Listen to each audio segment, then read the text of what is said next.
Well, hi there, sports fans, and welcome to another exciting edition of Physics 12. Today we're going to be looking at lesson 3.2, which is on interpreting graphs. And graphs have always been, and probably always will be, a very important part of the analysis of data, both in physics and in other sciences, and many other areas of study as well. So graphs play a very important role in many different areas and we come across them in just about everyday use as well.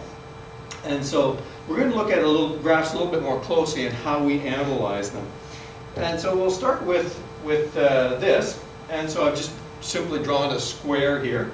And that's because analyzing graphs, really, a lot of it is just pretty simple geometry, really. That's all it is. So I just want to make that connection there just with geometry here first. And so let's say we have a square and it's or a rectangle, some kind of a four-sided figure, and the length of one of its sides is b, and its height is represented by h. And so we know the area of this particular shape is just going to be the length of the base times the length of the height. And so that's just pretty simple geometry.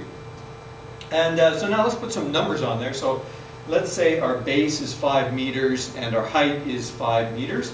Then we know that the area of that particular figure is just going to be 5 by 5, which is going to be 25 meters squared. So if we have a square here, its base is 5 meters, its height is 5 meters, then we know its area is going to be 25 meters squared. So now let's say instead of meters on one of the sides now, all we're going to do is change the units. So on this side now we have 5 newtons instead of 5 meters. And so let's say this were part of a graph.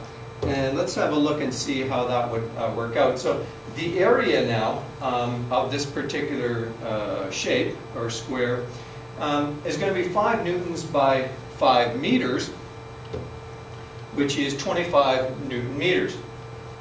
All right, if we made let's say this was part of a graph, so our x-axis is 5 meters, which is the independent variable.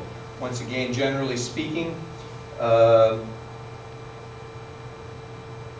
independent variable is along the bottom axis, so that's going to be distance in this case. And now on the y-axis, this is the dependent variable, and in this case it's force, which is measured in newtons. So now we have a graph of force by distance. And so if we look at the area again, so let's say we have a force of 5 newtons and it's applied for 5 meters. That's the distance that the force is applied for. Then we can look at the area under the graph and determine that the area is 25 newton meters. And once again, when we're looking at area here, this is going to be newtons times meters. So if we look at the units, then we can see that this is going to be force times distance, and force times distance is the amount of work that's done on an object. In other words, the amount of energy that's added to a system. So just by looking at this very simple sort of shape, and let's say it was part of a graph of force versus distance, then we could get the area underneath this graph and know that by the units that we're using here, it's newtons times meters, which is indeed joules. And so the area under a force versus distance graph is going to be the work done on an object, because work equals force times distance, and in this case it would be 25 joules. So the work done on this particular object, or the energy added to this particular system, is 25 joules. And so when you start looking at graphs in that way, they get to be a lot more meaningful, and you realize that you can determine a lot of information from graphs in this way if you analyze them a little bit more deeply than perhaps the ways that we've looked at them before. So let's take another example here. So let's say we have, once again, a force versus distance graph. And let's say it looks a little bit different here. All right, so the first part of the graph looks like this, and then the rest of the graph is just a horizontal line like so. Well, not much really changes if you want to determine the work done on this particular object based upon this force versus distance graph. Really, you're just dealing with two different shapes. You've got a triangle, and you have a rectangle or a square, as the case may be. And so all you really need to do, once again, to find the area underneath the graph, because this is the triangle, we know that the area of a triangle is just simply 1/2 the base times the height. And we know that, again, the area of a rectangle or a square is, again, just simply base times the height. So in this case here, although the graph looks a little bit different, you're really just applying principles of geometry, once again, to determine the area underneath the graph. So with a force versus distance graph, the area under the graph is going to equal the work done on an object. And in this case, the total work would be 1/2 base times height plus this area here, which would be the base times the height. Now, as you get into more and more complex sorts of graphs, you will need to use a little bit more complex calculus. However, this is about as complicated as the types of graphs that we deal with, because in this course we're dealing purely with constant acceleration type of problems. We're not dealing with problems where the acceleration changes, and so most of the graphs that we're going to deal with will be of this sort of type. So let's look at another type of graph that we would deal with. So once again, I've just drawn a simple triangle here, and triangle has a certain distance for its run and a certain distance for its rise. And we know that the slope of the hypotenuse is going to be the rise divided by the run, those distances there. And so now let's put some numbers on there. Let's say our run is 10, and let's say our rise is 5.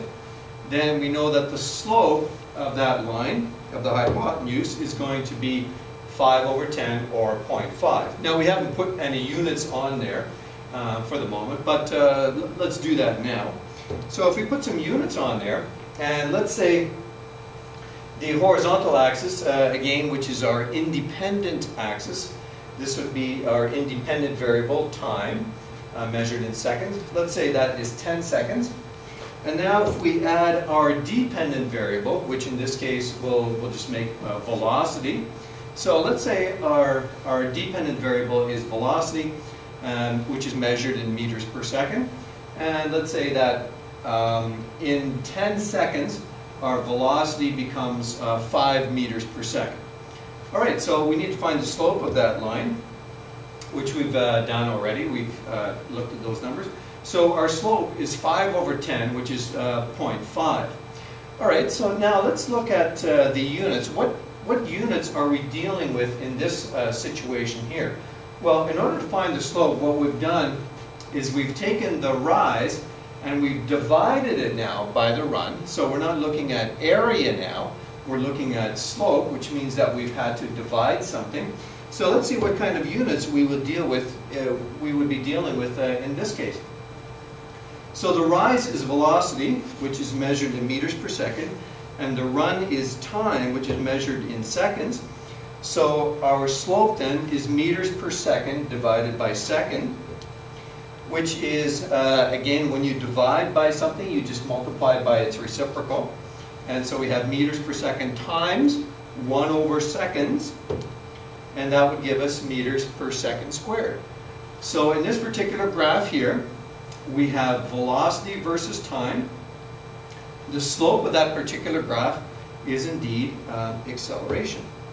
So here again, we've got just a simple graph here, and we've plotted velocity versus time, And if we wanted to find acceleration, if we wanted to calculate acceleration, we would just find the slope of that graph, and that would give us acceleration.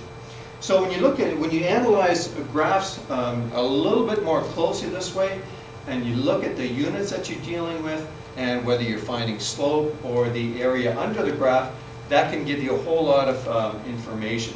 And so when you look at it a little bit more deeply, you realize that graphs are an extremely useful tool in terms of analyzing data.